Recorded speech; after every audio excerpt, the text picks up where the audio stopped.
Ντόρος έχει γίνει στο διαδίκτυο για τον πανεπιστημιακό κύριο Μαρινάκη μετά από το βίντεο που ανέβασε στο YouTube και τον ανάγκασαν να το κατεβάσει. Και ο λόγος είναι ότι αποκάλυψε το πώς λειτουργούν μαφιόζικα οι κυβερνήσεις και πάνω απ' όλα πώς λειτουργεί μαφιόζικα η δικιά μας η κυβέρνηση μαζί με τα ΜΜΕ. Πάμε λίγο να δούμε λοιπόν τι είπε ο ίδιος και μετά μείνετε συντονισμένοι και το βίντεο που έχει κατεβάσει, γιατί του απείλησαν την οικογένεια. Να μην πούμε ποιοι, το εξασφάλισα και θα σας το δείξω. Μείνετε συντονισμένοι. Λοιπόν, όπως έγραψα και στο χθεσινό βραδινό story, έριξαν το βίντεο για τη διαπλοκή. Δεν το κατέβασε το YouTube, μας εξανάγκασαν να το αποσύρουμε με νομικές διαδικασίες. Μεγάλος τηλεοπτικός σταθμός και γνωστός δημοσιογράφος.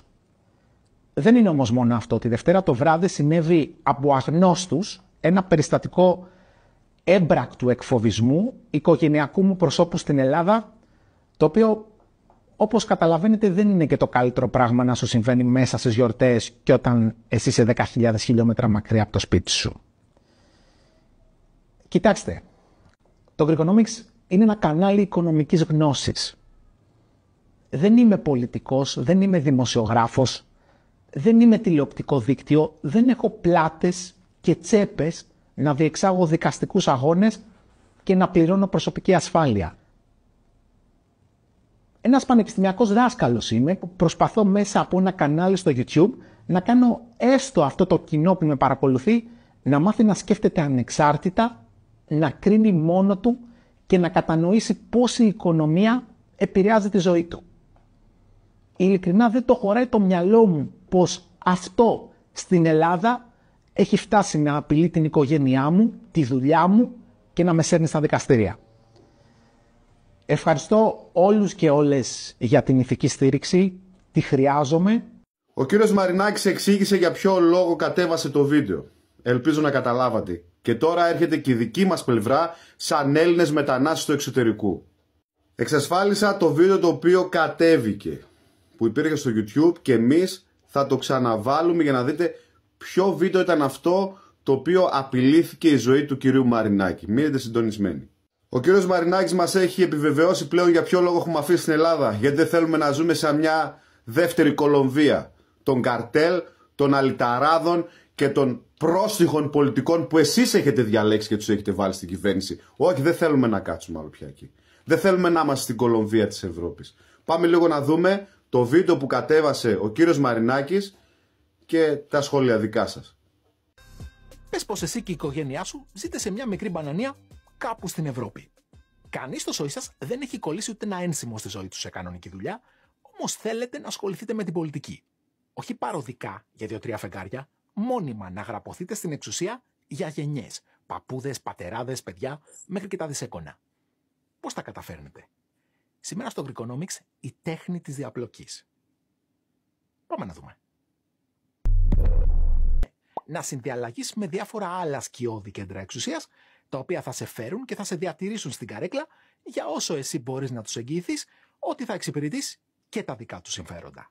Ωραία. Ας υποθέσουμε πως τους πείθεις και σε φέρνουν στα πράγματα. Πολιτική εξουσία έχεις. Τι σου λείπει?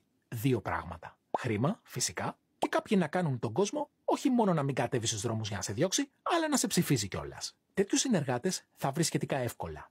Υπάρχει όμως ένα σημαντικό πρόβλημα.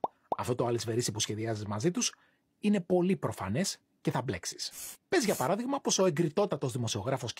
Πορτογλίφτε σε υπερασπίζεται καθημερινώς σε 4 εκπομπές με όλα τα κύτταρα της ύπαρξής του. Τι θα κάνεις? Θα στέλνεις στο κανάλι του στο τέλος του μηνός πακέτα? Δεν λέει. Γίνεσαι εύκολος στόχος. Πώς είναι δυνατόν όμως να συναλλάσσεσαι κρυφά κάτω από τη μύτη των έστω υποτυπωδών θεσμών που ελέγχουν την εξουσία? Εύκολα. Με τριγωνικές συναλλαγές και όπου μπορείς να προτιμάς να ξεπληρώνεις τα χρέη σου σε είδος, με παροχές, ανοχή και διευκολύνσεις. Κοίταξε πόσο απλά στείνεις τέτοια τριγωνάκια διαπλοκής. Τι χρειάζεσαι σαν εξουσία?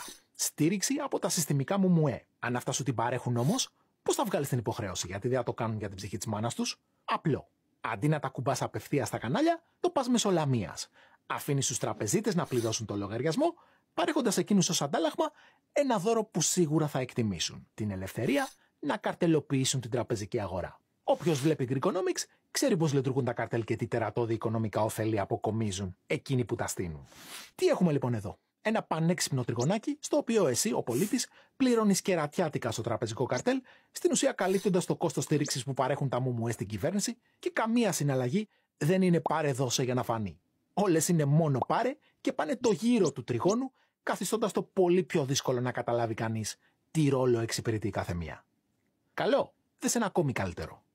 Τι άλλο χρειάζεται ένα καθεστώς για να μείνει στην εξουσία? Χρήμα για μεροκάματα στα κομματόσκυλα, για προεκλογικές εκστρατείες, για στημένες δημοσκοπήσεις, για φιέστες, για τα κόστη λειτουργίας του γενικά. Φυσικά, δεν μπορείς να βάλεις χέρι στο κρατικό ταμείο και να αρπάξεις όσα σου λείπουν.